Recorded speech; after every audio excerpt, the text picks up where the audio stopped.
안녕하세요. 쌤캠입니다. 오늘은 기숙학원에서 이제 슬슬 문제가 일어나는 룸메이트와의 불화에 대해서 얘기해 보겠습니다. 일단 룸메이트들은 애초에 잘 만나야 되는데요. 기숙학원에서 학원들마다 룰이 달라요. 그러니까 같은 반의 아이들을 같은 방으로 묶는 경우가 있고요. 근데 사실 이거는 드뭅니다. 왜냐면 하루 종일 아침부터 저녁까지 아이들이 같이 생활하는데 방에 와서도 그 아이들과 같이 생활해야 되면 그러니까 교실에서 이제 지내다 보면 트러블이 일어나거든요. 근데 그 아이들이랑 방에서도 트러블이 일어났을 경우 같이 막 공유하고 반에서 일어났던 얘기를 또 함께 하고 막 이렇게 해야 되면 아이들에게 굉장히 스트레스가 되기 때문에 제가 있었던 많은 학원들은 대부분 반과 룸메이트를 완벽히 나눠 놔요. 왜냐면 다른 세계를 주는 거죠. 반에서 있었던 일은 반에서 해결하고 룸메이트들과는 또 다른 얘기를 할 수 있도록. 그래서 이런 구조를 만드는데 사실 한 번에 들어가서 한 번에 스타트하는 게 아이들에게 가장 좋고요. 중간에 투입되는 경우에는 좀 여러 가지 문제가 생깁니다, 사실은. 왜냐면 이 아이들이 처음에 함께 들어가서 같은 방에서 잘 지내다가도 아이들끼리 트러블이 일어나게 되면 사실은 이 아이가 굉장히 곤란해져요. 왜냐면 기숙학원이라는 곳이 전에도 한번 말씀드렸지만 공부만 하고 끝나는 곳이 아니라 하루 종일 생활을 하잖아요. 그렇다 보니 뭐 지들끼리 일어나는 문제들도 다 옆으로 소문이 나고 그렇게 되면 이제 한번 트러블이 일어난 경우에 방을 이동하려고 해도 쟤 뭐 저 방에서 어떤 문제가 있어서 온다는데 싫어. 이렇게 나오거든요. 그래서 사실 트러블이 일어나지 않는 게 가장 중요하고요. 그리고 어떤 식으로건 한번 트러블이 일어났으면 저는 학원을 이동하시라고 말씀을 드려요.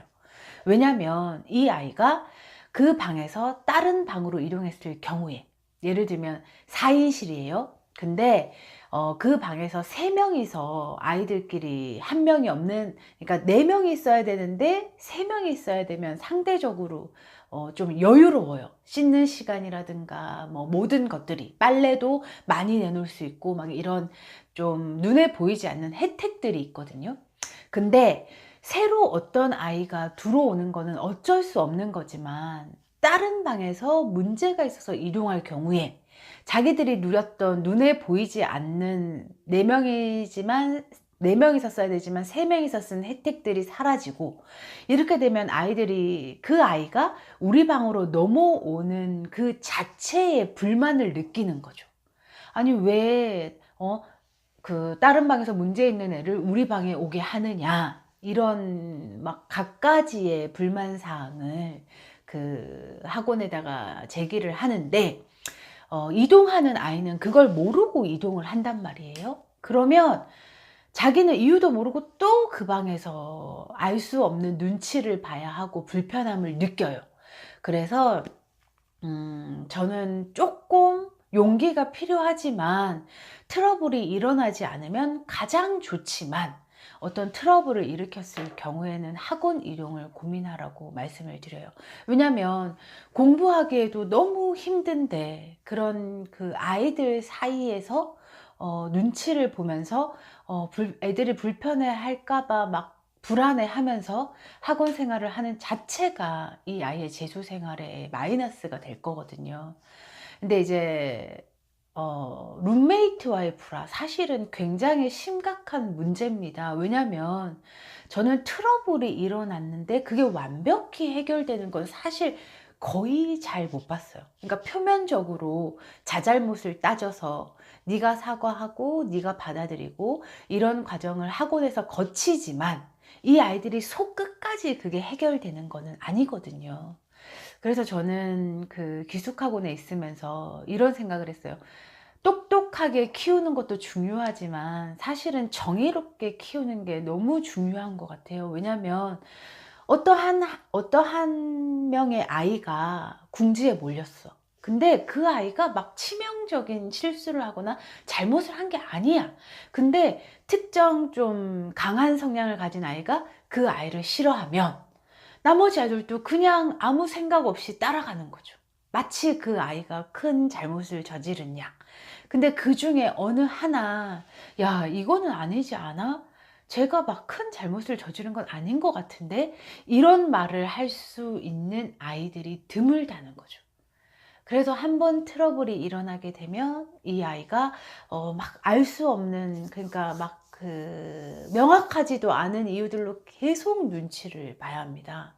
그래서 학원 이동을 고려하셔야 하는 경우에는 사실 여러 가지들이 있는데, 이 룸메이트와의 불화에도 이 이유가 들어가는 거죠. 그러니까 2인실 같은 경우 단 2명이서 모든 감정을 교류하기 때문에 이 아이와 트러블이 있으면 빈 방으로 가던가 아니면 혼자 쓰는 아이한테로 가던가 뭐 여러 가지 케이스가 있고요.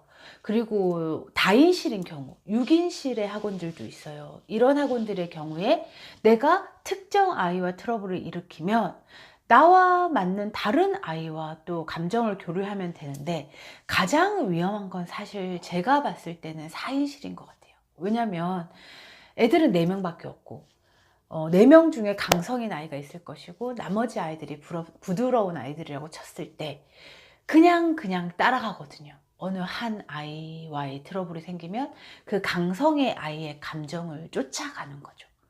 그래서 부모님들이 보시기에 내 아이가 좀 약한 성향을 가지고 있고 기숙학원 룸메이트와의 트러블에서 고통스러워 한다면 그건 해결하라고 하지 마시고 빨리 이동시켜 주시는 것도 방법이에요. 그러니까 좀 있으면 이제 반수생들이 시작돼요. 그러니까 반수생들은 또 반수생들끼리 한 번에 학원으로 들어가게 되거든요. 그러니까 그 아이들끼리 또 감정을 교류하면 되는데, 문제가 되는 건 중간에, 그러니까 이제 한 명씩 한 명씩 들어가는 아이들의 경우 학원 측에서도 배려를 해요.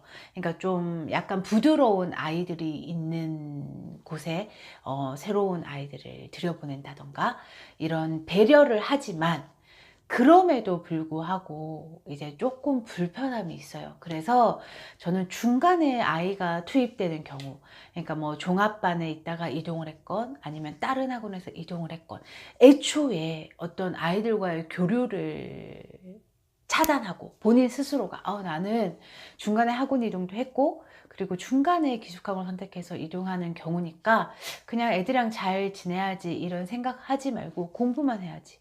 그러니까 사실은 내가 다른 아이들과 교류 자체를 염두에 두지 않고 공부만 하려고 친다면 그 아이들과 어떤 대화를 하지 않고 이런 것들이 불편하지 않을 거예요. 그래서 중간에 투입되는 경우, 그리고 학원 이동을 한 경우는 굳이 친구를 만들려고 하지 말고요. 그냥 환경이 딱 갖춰진 거거든요. 처음에 들어가면 다 어색하니까 다 친해지려고 노력을 해요. 근데 중간에 들어간 경우 지들끼리 이미 친한 무리가 있고, 그리고 나는 중간에 투입됐으니 그냥 조용히 공부만 해야지 이런 마음으로 들어가면 가장 좋고요. 이제 휴가 나오게 되면 내 영상을 볼 학생들에게도 얘기해주고 싶은 게, 만약에 누군가가 특별한 잘못이 없이 방에서 내지는 강의실에서 따돌림을 당한다면 그거는 좀 냉정하게 중재할 수 있어야 돼요. 과하게. 그러니까 뭐 제가 마음에 안 들어서 쟤랑 말을 하지 않는 거는 나의 자유지만, 그걸로 인해서 뭐 빨래를 내놓는다든가 청소를 한다든가 이런 사소한 규칙들을 지킬 때에 그 아이에게 어떠한 핍박을 가한다면 그거를 방관하는 내 스스로에게도 사실은 부끄러운 일이에요. 그래서 이유 없이 힘든 친구를 보면 손을 한 번쯤은 내밀 수 있어야 하고요. 그리고 룸메이트들과의 불화는 사실은 그 사이가 좁혀지지 않아요. 그래서 발생하지 않으면 가장 좋지만, 내가 그리고 나의 아이가 그런 룸메이트들과의 불화로 힘들어 한다면 자꾸 그 관계를 좋게 만들려는 노력을 하지 말고 학원 이동을 권합니다. 좋아지지 않을 거예요. 왜냐면 그런 트러블의 자체에 명확한 이유가 없기 때문에 그냥 싫은 거예요. 근데 그 명확한 이유가 없는 거를 해결할 수도 없는 거예요. 왜냐면 이유가 없는 거거든요. 그래서 트러블을 일으키지 않으려면 기존에 n분의 1 된 그 역할들, 그러니까 빨래를 내놓고 뭐 빨래를 걷어오고 청소를 하고 이런 것들을 다 같이 수행을 잘 하고요. 내가 뭐 논다고 내지는 내 공부한다고 그런 공통적인 규칙들을 어기면 안 되니까 그런 거를 잘 지키면서 트러블이 일어났는데 명확히 이유도 없어. 그리고 너무 힘들어. 그러면 고통받지 말고 학원을 이동하세요. 공부만 하기에도 너무 힘든 재수입니다. 그래서 공부 이외의 다른 것들로 고통받지 않았으면 좋겠어요. 저는 여러분의 고민을 함께하고 있는 유튜버 생캠이었습니다. 지금까지 영상 봐주셔서 감사합니다.